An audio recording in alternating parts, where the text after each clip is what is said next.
have children that are going to college, or maybe you're thinking about going back to school, or you have grandkids that are going to go to college and you want to share this information. It was something I ran across in the media. And then what I'm going to do is circle that down to something that I think is actually a pretty profound and powerful solution that if you apply it in the right way, I guarantee you it's going to make a magical and an amazing difference in economic outcomes for your family, for the next 100, 200 years. And actually it's really me sort of after sitting there, my wife and I went out of town, and I was sitting there with her at breakfast, and I drank my coffee, and we were just thinking about stuff and talking about stuff. And with her being a therapist, every conversation, imagine just two professors just going back and forth about stuff. We're always sort of exploring ideas and thinking about things, right? Because as a therapist, she's able to go deep into the psychology of why we do what we do. Why does a man beat up his wife? Why does a woman divorce her husband? Why does a kid get depressed? Why does a person make bad choices? And or how does a person end up homeless and on drugs and whatever? So some of this came to me after that conversation. So anyway, I'm going to first off, let me know. Can you guys hear me? Give me a yes in the chat if you can hear me. Okay, give me a quick yes if you can hear me. I want to make sure everybody can hear all right. And okay, I see Agnes and Gwen, Dorothea, Kevin Nibbs. I see you in here. Who else? Let's see, Dorothy Van Buren and Gina Mills, Ali Ochia, Carolyn Thomas. Good morning, Carolyn. Good morning to Tony Scott and Josephine Rainwater. Good morning to everybody. All right, and so anyway, let's jump in. And by the way, don't forget that we do financial consciousness training every single day, 7 days a week. 10 a.m. Eastern. The live sessions are free. The live sessions are free. If you want to get all the recordings, I think we've done about 100 of these lectures now. We've done 100 of these trainings, and if you want to get them all and you want to share them with your family, if you feel like this is profound and helpful to you, then I could share a link with you guys a little bit later where you can pass it on to whoever you think can benefit from this. I can guarantee you that if you give your kids, say, $20 to watch them all, or $50 or whatever, it'll be the best investment you ever made.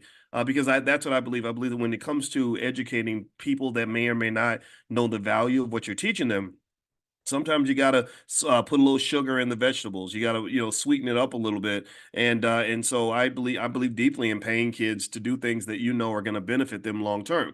So if I go to my 12-year-old that doesn't want to learn economics, that doesn't understand why powernomics is important, that doesn't understand why when he's 35 years old he's going to be having night sweats and worried about money, then what I do is I say, hey, I'll give you $20 if you read this book, or I'll buy you a new pair of Jordans if you finish these lessons or something like that, right? I did that with my kids when they were teenagers, and my adopted kids, so-called adopted. They weren't legally adopted, but they're mine.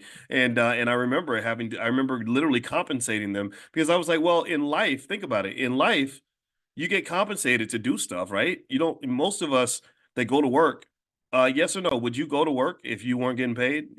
Those of us that have had jobs, let's think about a time when you had either have or had what might be considered to be a regular job, or a job that you wouldn't do if you were doing it for free. Give me a yes if you understand where I'm coming from. That if they didn't pay you, would you come to work? Would you do that job every day?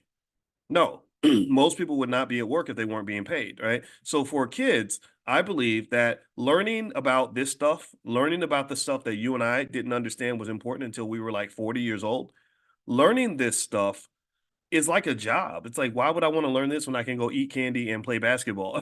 I know I wouldn't. I wouldn't if I got a choice between going to football practice and having fun playing football, or sitting down and reading Powernomics when I'm 12. Hell no, I'm not doing that. But you give me a little reward. Now we talking, right? You give me $20. I'm broke. I'm a broke 12-year-old. $20 is like $1 billion to me. So you give me $20 and I'll read the whole book back and forth. And then on top of that, check this out. What you're doing is you're developing a psychological connection where the reward center of their brain is attached to, say, Powernomics. Let's say you said, every time you you read a chapter in the Dr. Claude Anderson book, I'll give you $20. Well, they're going to attach the reward. Let me know if you get this. They're going to attach the reward of getting the money to reading the book. So that's going to make them want to do it more. Do you understand? Things that have a reward or a pleasure reward attached to them tend to be things that we want to do more.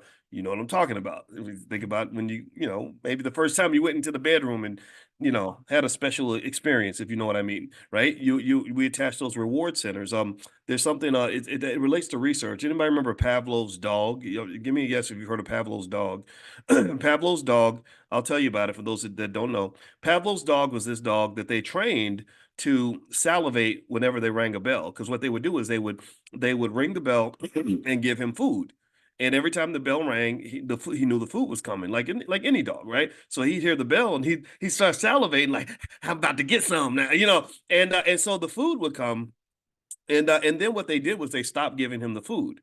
And then they would ring the bell without the food. And what they noticed was that he would salivate when he heard the bell, even if there was no food attached. He formed a connection between the sound of the bell and the anticipation of the reward.